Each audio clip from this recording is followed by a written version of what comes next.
And then there are the Scylla best practices, right? So the first thing is, we say that in pretty much all of our training sessions, please have Scylla monitoring. Uh, the reason for that is plain and simple: visibility and transparency. You want to know what's going on inside your cluster, inside your nodes, and you want to be able to drill down uh, in a particular node and look at things like number of transactions per CPU, um, latencies, how your cache is being used, if you have a bottleneck on the IO side or on the network side.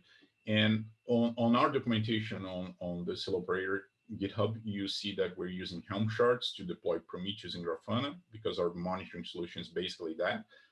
And annotations to collect the metrics from the Scylla nodes inside Prometheus, and then Grafana will show you all those uh, beautiful dashboards that are very easy to understand. This is going to give you full visibility into the cluster, and it's going to make your life and our lives when we're trying to help you much easier. Also, have Scylla Manager for those maintenance operations that the operator is not doing by itself, because we're trying to separate duties here.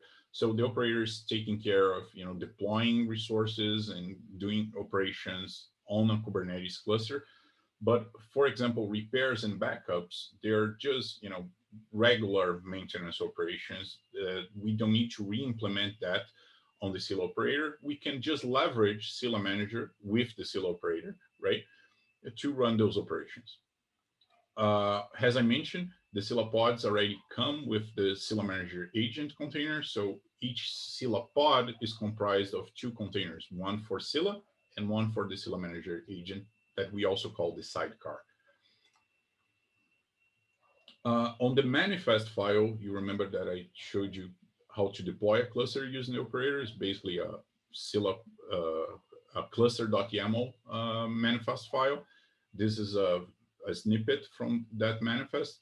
We want you to use the CPU set as true and the host networking as true.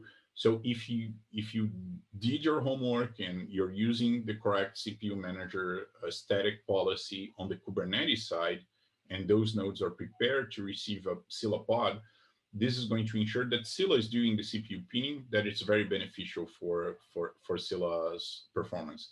And we have an article on our blog called the cost of containerization, and you can see there that we run all the benchmarks and we prove that CPU set is very important.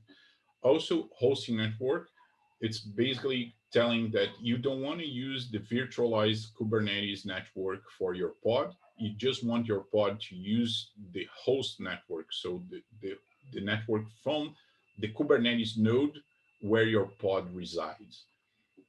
This is going to bring back a lot of performance, even though you're running on top of Kubernetes. Uh, After you deployed your operator, you deployed